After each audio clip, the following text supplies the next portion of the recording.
Stenowalebabu welcomes you. Shorthand dictations in male and female voice from all sources like magazines, speeches, and editorials at various speeds up to 120 WPM for various departments like SSC, DSSSB, CRPF, Delhi Police, etc. Please like, share and subscribe the channel. Thank you. Exercise number 24.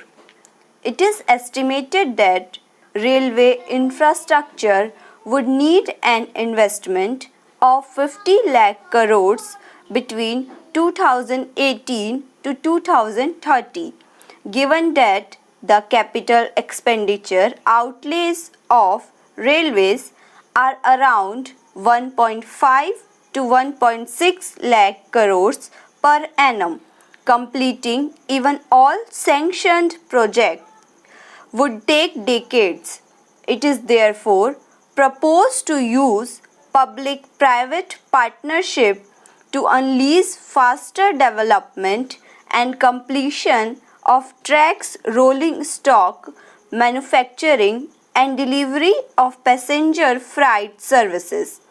To take connectivity infrastructure to the next level, we will build on the successful model in ensuring power connectivity, one nation, one grid, that has ensured power availability to states at affordable rates.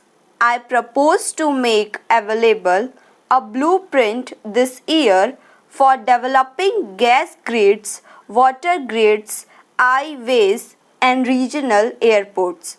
The recommendations of the High Level Empowered Committee on Retirement of Old and Inefficient Plants and Addressing Low Utilization of Gas Plant Capacity due to paucity of natural gas will also be taken up for implementation now.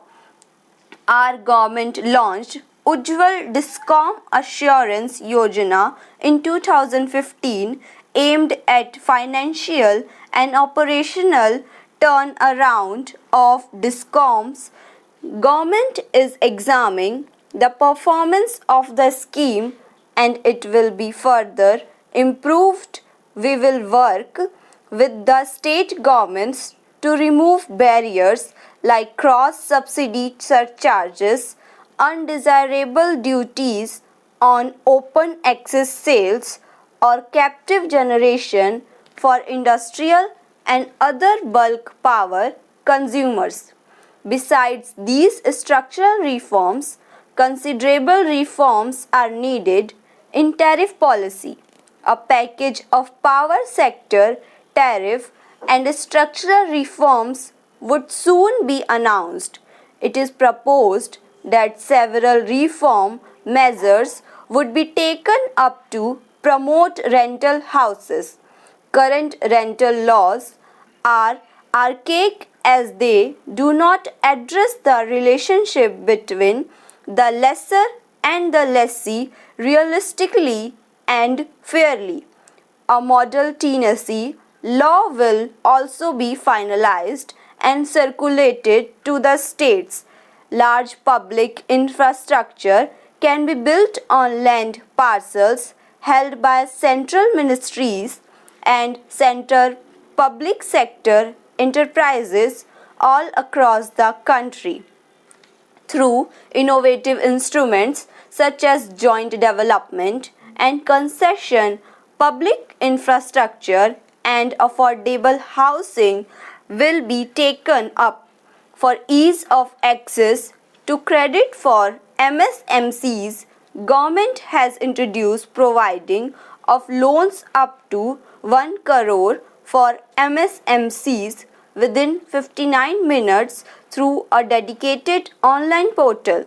Under the interest subvention scheme for MSMCs, 350 crore has been allocated for financial year 2019-20 for 2% interest subvention for all GST registered MSMCs on fresh incremental loans.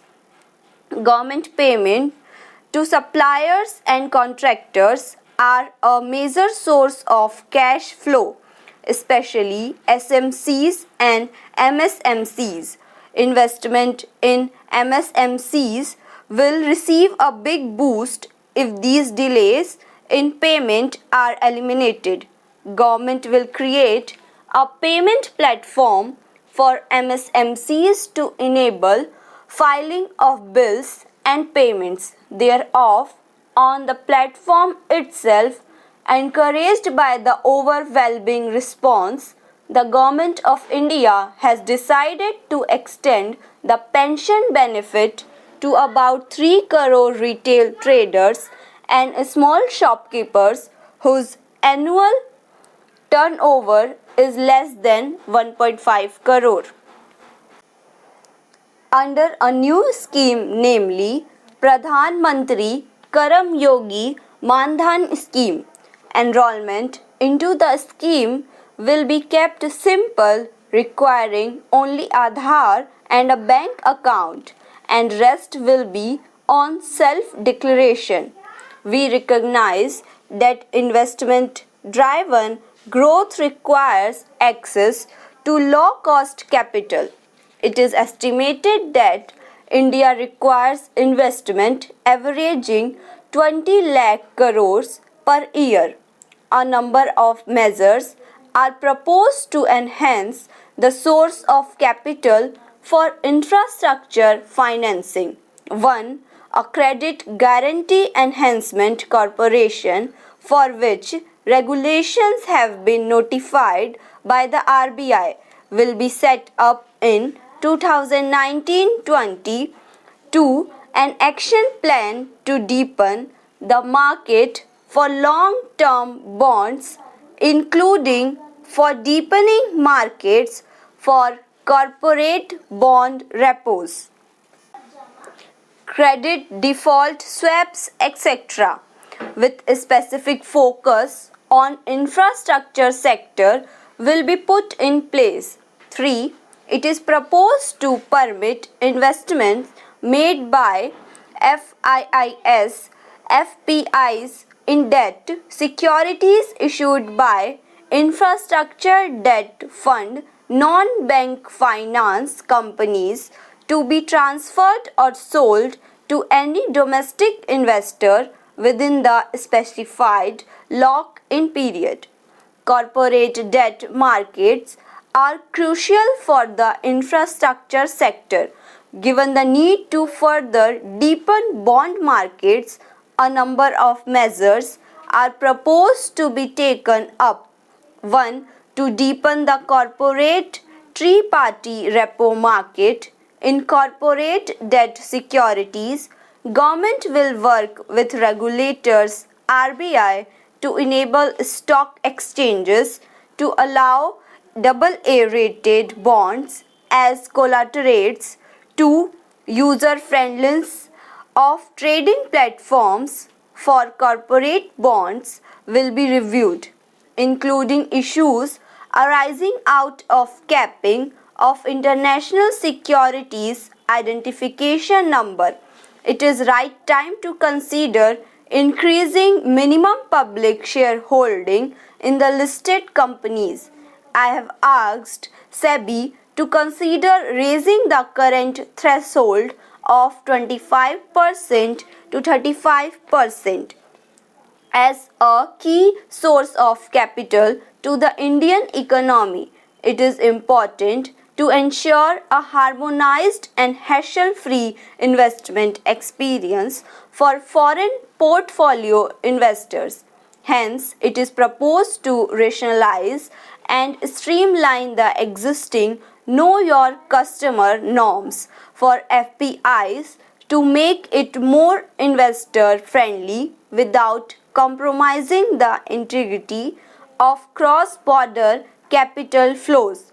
This shall increase foreign inflows in the stock market of the counter later. Thank you.